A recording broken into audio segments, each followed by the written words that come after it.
सभी विद्यार्थियों को नमस्कार। अपने इस YouTube चैनल पर आपका स्वागत एवं अभिनंदन। हाँ, तो विद्यार्थियों, आज हम कक्षा 12th विषय राजनीति विज्ञान से राष्ट्र निर्माण की चुनौतियां नामक पाठ का रजवाड़ों का विलय नामक टॉपिक देखने जा रहे हैं। तो आज की हमारी कक्षा रही 12th, विषय रहेगा राजनीति विज्ञान, पाठ का नाम रहेगा राष्ट्र निर्माण की चुनौतियां और आज का हमारा टॉपिक रहेगा रजवाड़ों का विलय। तो विद्यार्थियों, आज हम देखने जा रहे हैं रजवाड़ों का विलय। तो देखिए विद्यार्थियों, ब्रिटिश इंडिया दो हिस्सों में था। एक हिस्से में ब्रिटिश प्रभुत्व वाले भारतीय प्रांत थे, तो दूसरे हिस्से में देशी रजवाड़े।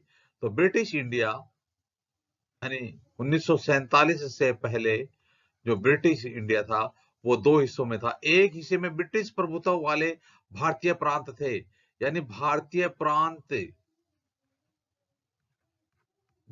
प्रांत जिन पर सीधा ब्रिटिश प्रभुत्व था, और दूसरे हिस्से में थे देशी रजवाड़े।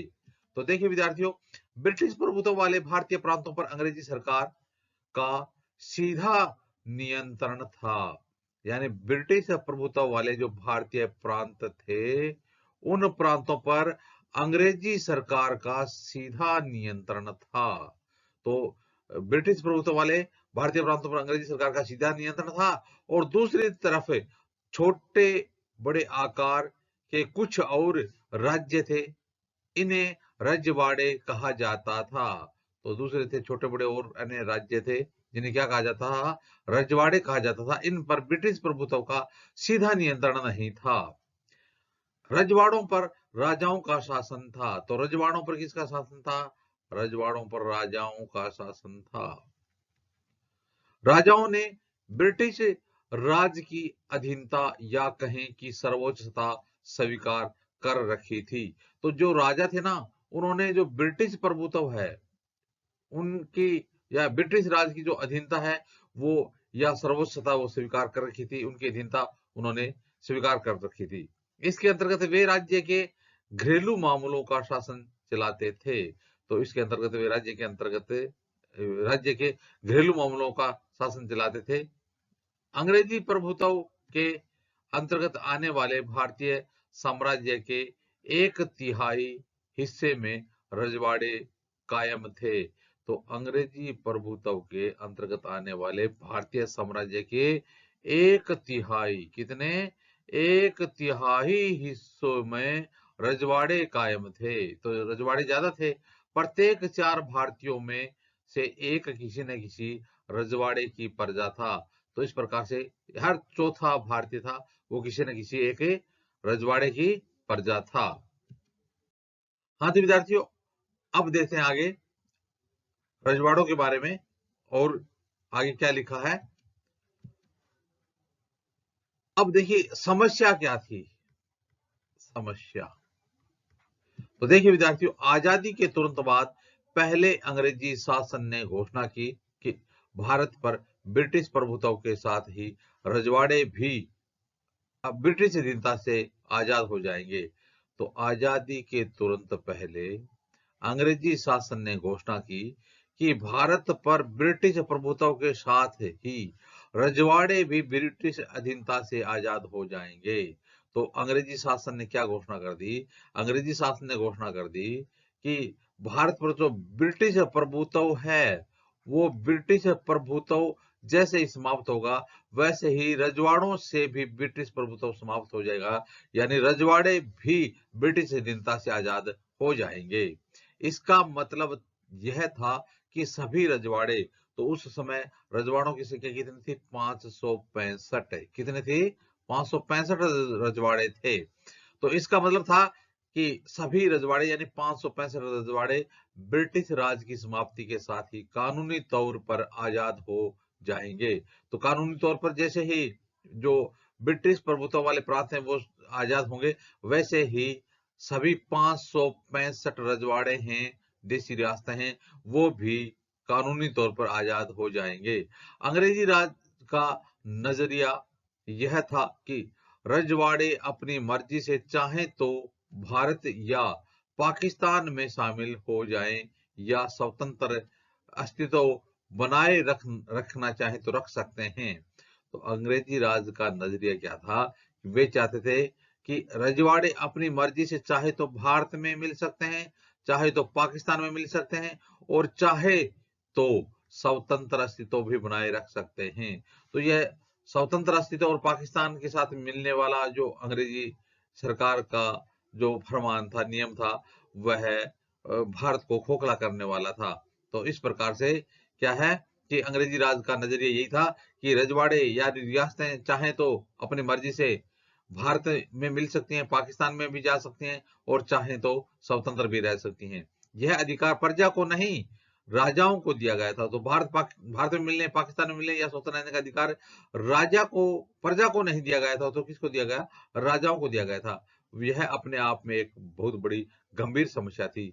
तो यही एक गंभीर समस्या बनकर के उभरी, और इससे अखंड भारत के अस्तित्व पर ही खतरा मंडरा रहा था। तो इस प्रकार से इस समस्या से पूरे भारत के अस्तित्व पर खतरा मंडरा रहा था, क्योंकि कुछ रियासतें थी वो पाकिस्तान में जाने के लिए तैयार हो गई, और कुछ रियासतें थी वो स्वतंत्र रहना चाहती थी। तो इस प्रकार से यह एक विकट समस्या खड़ी हो गई। इसके बाद देखिए विद्यार्थियों, क्या हुआ?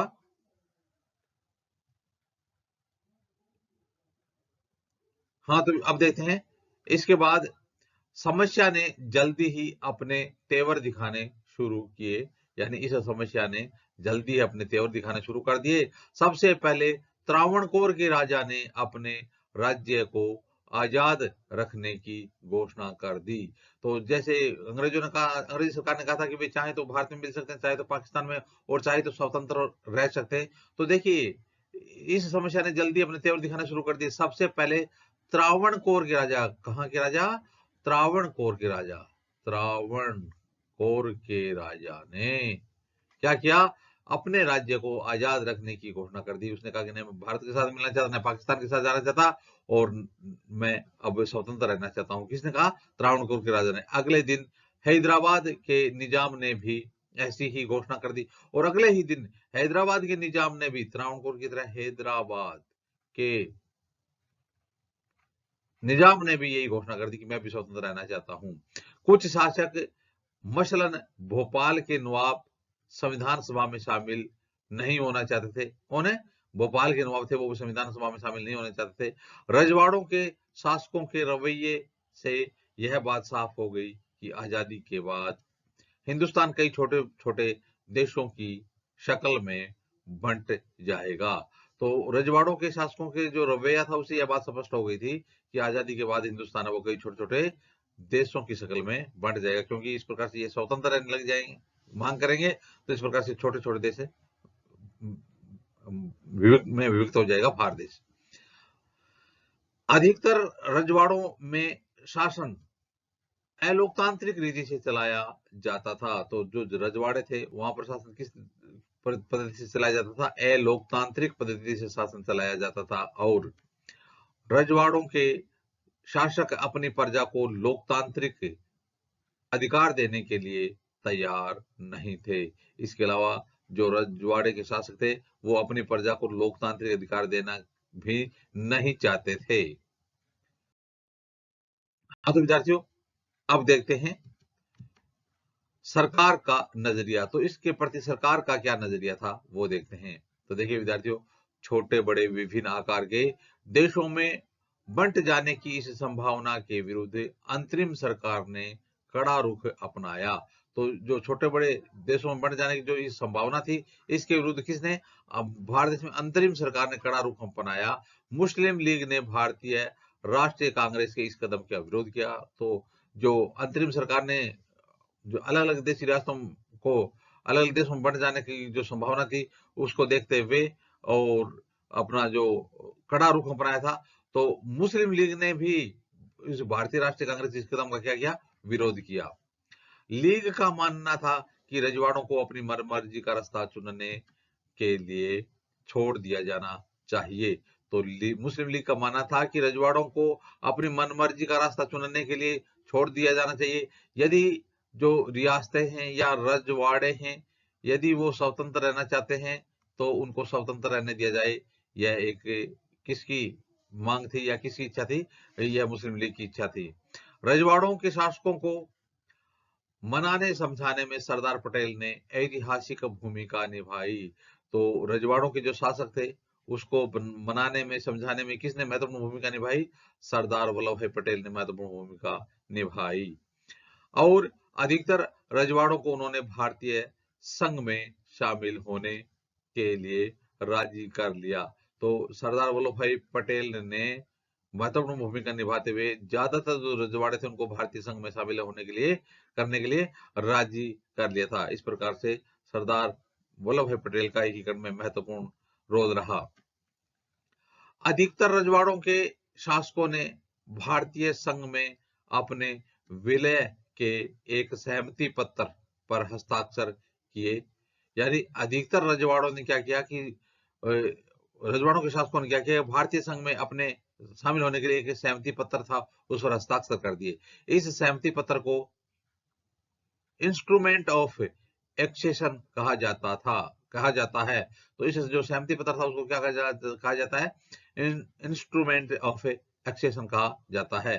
इस हस्ताक्षर का अर्थ था कि रजवाड़े भारतीय संघ का अंग बनने के लिए सहमत हैं।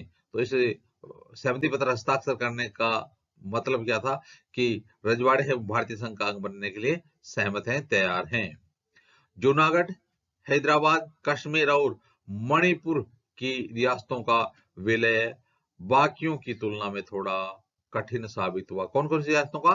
देखिए, जूनागढ़ है, हैदराबाद, कश्मीर और मणिपुर। याद रखना है विद्यार्थियों, जूनागढ़, हैदराबाद, कश्मीर और मणिपुर की रियासतों का विलय बाकी जो रियासतें थी उसकी तुलना में थोड़ा कठिन साबित हुआ। इस अध्याय में हम हैदराबाद और मणिपुर की रियासतों के विलय के मामले पर गौर करेंगे। तो अब हम पढ़ने जा रहे हैं हैदराबाद और मणिपुर रियासतों का विलय किस प्रकार से हुआ था।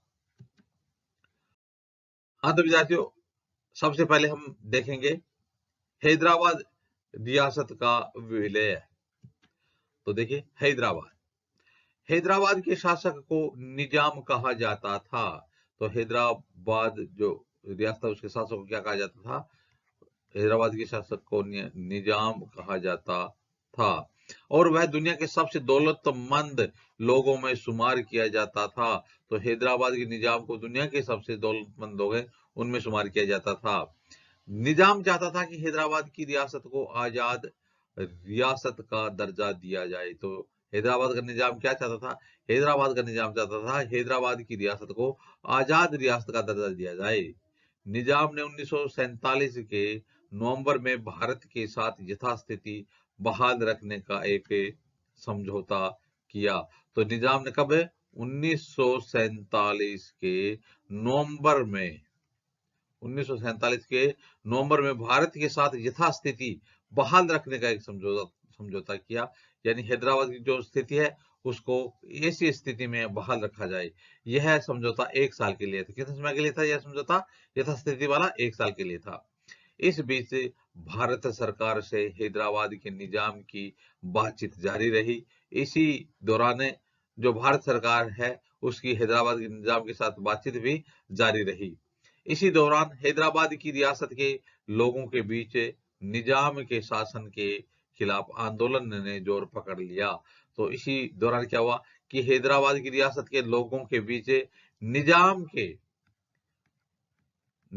के शासन के खिलाफ एक आंदोलन ने जोर पकड़ा। तेलंगाना इलाके के किसान निजाम के दमनकारी शासन में खास तौर पर दुखी थे। तो कहा के तेलंगाना इलाके के किसान निजाम के दमनकारी शासन में खास तौर पर दुखी थे। वे निजाम के खिलाफ उठ खड़े हुए। तो निजाम के खिलाफ कौन उठ खड़े हुए? तेलंगाना इलाके के किसान। हाँ तो विद्यार्थियों, फिर क्या हुआ? उसके बाद महिलाएं निजाम के शासन में सबसे ज्यादा जुल्मों का शिकार हुई थी। यानी महिलाएं थी वो निजाम के शासन में सबसे ज्यादा जुल्मों का शिकार हुई थी। महिलाएं भी बड़ी संख्या में इस आंदोलन से आ जुड़ी। तो महिलाओं ने भी इस आंदोलन में बढ़ चढ़कर भाग लिया। आंदोलन को देख निजाम के लोगों के खिलाफ एक अर्ध सैनिक बल रवाना किया। तो आंदोलन को देख निजाम ने लोगों के खिलाफ एक अर्ध सैनिक बल रवाना किया। किसने? निजाम ने। इसे रजाकर कहा जाता था। तो इसे क्या कहा जाता था? रजाकर कहा जाता था। क्या था रजाकर? तो देखिए विद्यार्थियों, रजाकर क्या था? रजाकर क्या था? रजाकार रजाकार क्या था? तो देखिए विद्यार्थियों, रजाकार अव्वल दर्जे के सांप्रदायिक और अत्याचारी थे। तो रजाकार कौन थे? रजाकार अव्वल दर्जे के सांप्रदायिक और अत्याचारी थे। रजाकारों ने गैर मुसलमानों को खास तौर पर अपना निशाना बनाया।